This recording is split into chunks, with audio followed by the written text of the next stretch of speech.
Hello YouTube! I'm happy to bring you a brand new series, Deconstructing Photography. Take a look at this photo. We are going to see if we can recreate it here today in the studio.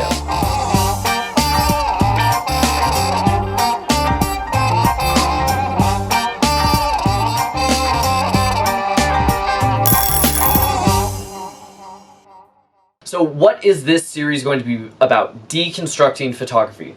Well, you can really take any photo, and just by looking at the lighting and the shadow and the angle and the perspective, the depth of field, there's so many pieces that you can look at and analyze and be able to work backwards to figure out how they made that shot. So that's what we're going to do here today. I am going to do my absolute best to try and recreate this shot from the side of the box.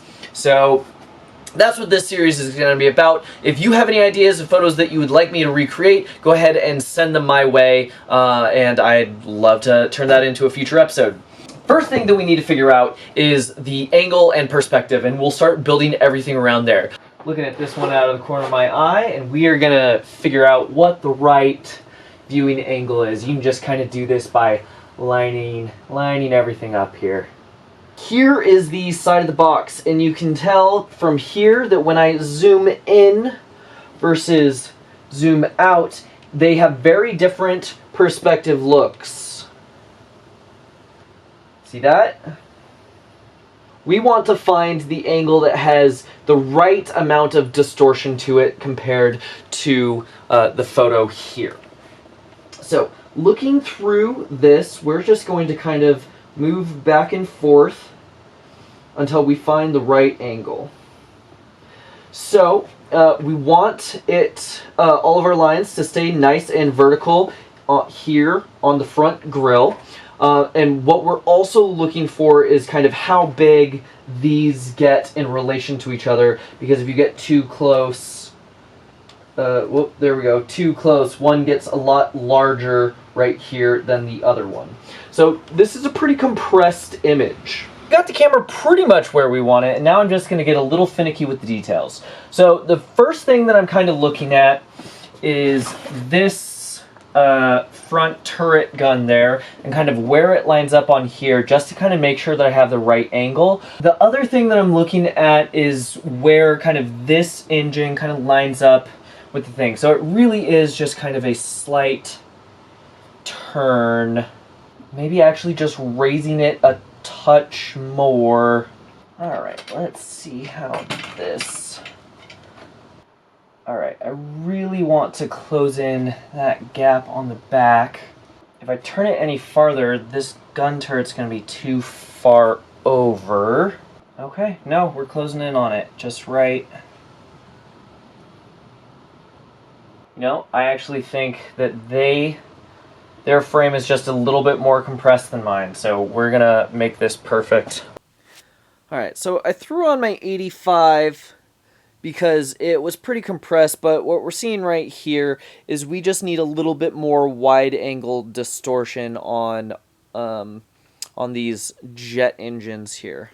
So I'm going to go back to my zoom because it is longer than a 50 but wider than an 85. So let's try that. Ugh, why does this not work? I'm just gonna assume it's CGI and because I want to keep all my hair, so we're just gonna start with this. Okay, lighting. This is the thing that I know I can do. Alright, so we're gonna start with getting just a big strip of light on the side here. That's kind of the most notable quality. The second thing that I notice immediately is we have a nice fill over here on the window, and then definitely kind of along that front grille. And the last thing to note is all of this is pretty heavily backlit. If you look at all of the studs have a really sharp shadow on the front side of them. So that's what we're working with, and so let's set up those lights and see if we can't get this going. When you do set up lights one at a time. So I got the first light set up and we are back on track. This is looking pretty good.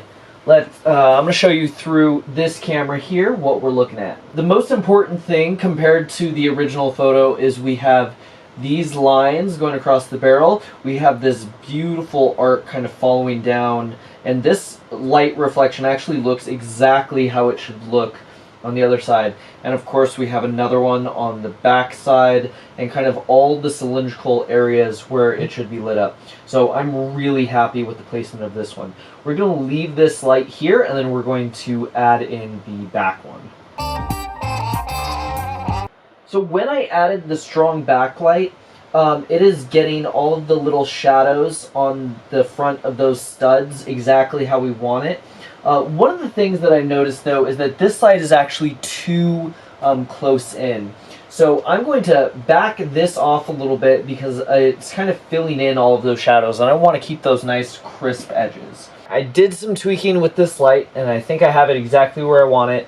One of the things about the shadows under the studs is they are exactly vertical, which means that the backlight has to be exactly on par with the camera. So I am going to push this over just a little bit, and now it should be exactly in line with the camera here. Let's go ahead and take that.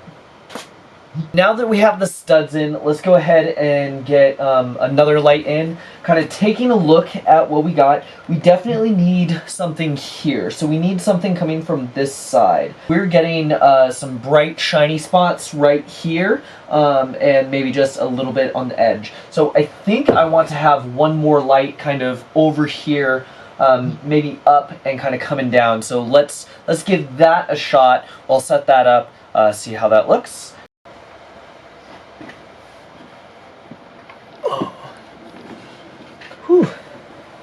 Whew. It's a little tight in here. Alright, so I got this light set up, and we're trying to get that back. So what I kind of want is, I want this to follow the angle of the barrels. So it needs to be angled a little bit more this way. I also want it down a little more. There we go. And let's do a test shot. One of the things that's happening is because all of my lights are powered so high, this one is having a hard time keeping up and getting what I want. So when you run into a lighting issue like this, strip down all of your lights and start from square one. So what we're going to do is I'm actually going to set this one to group A, and actually we'll make that one group A because it's the hardest trigger to reach. We'll make this one group C, and this one in the back is going to be B. There we go. Whew. And we are going to, on our main trigger here, turn off and on individual channels. So I only want to fire group A. Perfect, so now we can see exactly what this one light is doing. And it looks like it's getting the nice stripe on the back barrel there, but it does not look like it's getting anything on the front, so I may need something a little bit closer. Let's move this down. Oh, it can't move down. Let's get a shorter stand. The life of a photographer. Okay, so now that all of the lights are pretty much in position, that we're getting all of the coverage that we need, there's a couple other things that I want to mention. There are some issues here with the front area. I'll show you on this screen. The issues right here, we're not getting deep enough shadows, and we're not getting enough light. This needs to be way more dynamic, along with kind of just this whole front area is not really coming along the way that I want it to. So since I don't really like that front part, that's really easy. We'll bring in some reflectors and gobos, and I'll show you that in a second. The other thing that I want to note is when I worked in a commercial product photography studio, the biggest thing is that most of our shots didn't happen in one shot. When I would do work for Amazon and you only have 2 minutes to get a shot, that shot is the shot and you're done. But when I do work for, you know, Leatherman or Nintendo or anything like that, there's a lot of layering of different exposures and shots on top of each other to get the final result. So I really, with this series, wanted to get as much in camera as possible, but I'm really starting to tear my hair out with some of this small stuff because one of the things that I'm seeing is the shadow. Let's just take a look at the shadow on this front engine here. So it is a lot bigger than I am able to create because to get that, I need to pull the softbox back, but as I pull the softbox back, it gets smaller, which means that I would need a bigger softbox. Well, this is the biggest strip bank I have, so I'm kind of stuck. That's the best I can do. One of the other issues that I'm seeing here is there's this one line of light that I'm just not really able to get. I don't really have anything that can get that small and direct and linear like one of those tube lights to be able to kind of set it up and get it in there. So that's something that either I'll add in a separate exposure or in post. But like I said, I want to get as much done in camera as possible. So I think the last two little things that we're kind of looking for here is I want to get this front actually set up and looking how it's supposed to. So instead of adding more lights, I am just going to add some reflectors here. And one of my reflectors is actually going to be a gobo, or a go-between. We're going to block some light. So I want to add some shadows, so we're actually going to stop some of the light from getting right into the front part. And then I am going to add one of these to get just white, and this is literally just, you know, cardboard boxes with gaff tape on it. You can use foam board or whatever. I actually made these for an old tutorial and just kept them because they still work. So we're gonna add that guy right in there, and you want it as close to the product you want it as close to the product as possible without actually getting it in the shot. And then we're gonna hold this up just in the front as I shoot it here. So let's sidle around this. I'll work on getting a little more room in here, but let's see if we can get this shot. All right, first I'm going to start with that. Just change one thing at a time. Not quite enough light, so I might set up something else. And let's add in our block here.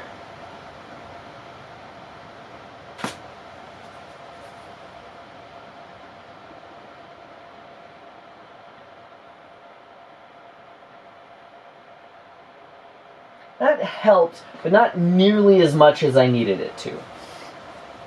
So, because these are not reflective, they're matte, they're going to have a lower bounce capacity.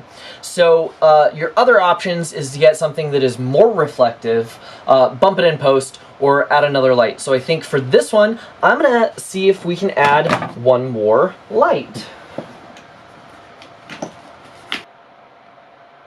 So let's set this reflector back up, bounce a little more light into it, and see if we can't get this to work. Oh, I just touched it. Don't do that. Don't touch it. Alright, that's looking pretty good. So now I take one with all of them completely together and I can show you what a difference that that little bit can make. Here is the actual official LEGO version, and here is my version that we shot today. I think we did a pretty good job, all things considered. Let me know what you thought in the comments. I would love to see what kind of thing you want me to deconstruct next, so let me know. And end plate, here's a video that YouTube thinks you will like. Here's a video that I recently uploaded. So if you found this useful, like, subscribe, and I'll see you next time.